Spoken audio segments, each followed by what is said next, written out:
Big boss Telugu season 8 అద్భుతంగా ముందుకు సాగుతోంది. ఇక ఆదివారం నాడు గ్రాండ్గా ఈ షో స్టార్ట్ అయింది. తొలి 3 రోజులు చూసుకున్నట్లయితే హీట్ డిస్కషన్స్ అయితే కొనసాగాయి హౌస్లోనే. ఇక ఫస్ట్ వీక్ హౌస్ నుంచి బయటికి వెళ్లేందుకు ఇంటి సభ్యులు 14 మందిలో 6 నామినేట్ అయ్యారు.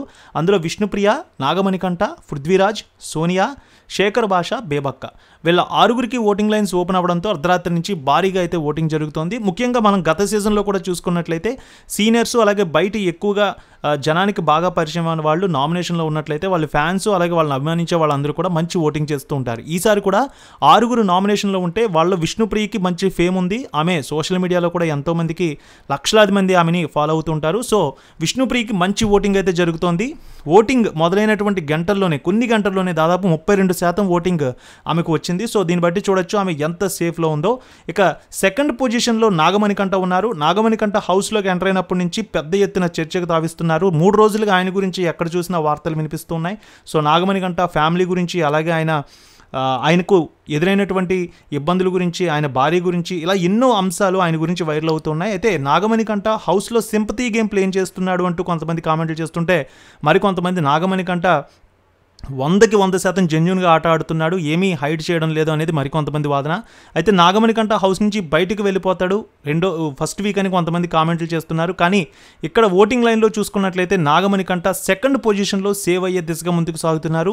ఆయనకి విష్ణుప్రియ తర్వాత సెకండ్ పొజిషన్ కనిపిస్తోంది. 25% ఓటింగ్ నాగమణికంఠకు పడుతోంది. దీన్ని బట్టి చూడొచ్చు నాగమణికంఠ సేఫ్లోనే ఉన్నారు. ఇక పృథ్వీరాజ్ హౌస్లోకి వచ్చిన తర్వాత కొంచెం సైలెంట్గానే ఉన్నారు. చాలా తక్కువగానే కొంతమందితో మాట్లాడుతూ ఉన్నారు. గేమ్ని బాగా అర్థం చేసుకొని స్ట్రాటజీగా ముందుకు వెళ్తున్నట్టే పృథ్వీరాజ్ ఆట కనిపిస్తోంది. అతిగా అయితే ఎక్కడ మాట్లాడడం లేదు, లాజిక్ పాయింట్లు అయితే మాట్లాడుతున్నాడు.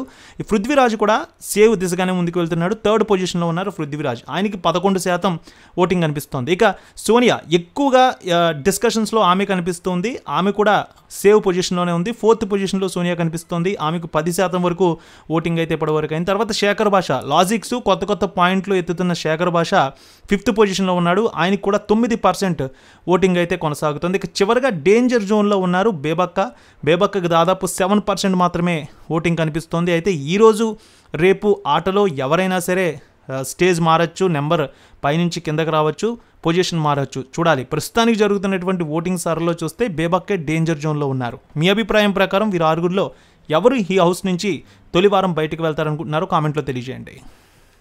రేణుక ఎల్లమ్మ తల్లి ఆశీస్సులతో ఫోన్ ద్వారా జ్యోతిష్యం చెప్పబడును. గురూజీ శ్రీనివాసరాజు జ్యోతిష్యంలో అపారమైన అనుభవం ఉన్న గురువు గారు మీకు ఏ సమస్య ఉన్నా పరిష్కారం చూపుతారు. ప్రేమ, పెళ్లి, విదేశీయానం, ఆరోగ్య సమస్యలు, ఆర్థిక ఇబ్బందులు, వాస్తు, దాంపత్య సమస్యలు, కుటుంబ కలహాలు, వ్యాపార సమస్యలు ఇలా అన్నింటికీ పరిష్కారం చూపబడును. మీరు ఫోన్ ద్వారా లేదా వాట్సాప్ ద్వారా గురూజీని కాంటాక్ట్ అవ్వచ్చు. మీ డేట్ ఆఫ్ బర్త్, మీ ఫోటో బట్టి జ్యోతిష్యం చెప్పబడును. మీరు ఎక్కడెక్కడో జ్యోతిష్యం చేపించుకుని నిరాశలో ఉన్నారా? ఒకసారి ఈ గురువు గారిని సంప్రదించండి. మీ సమస్యకు పరిష్కారం పొందండి. Cell number 7098888511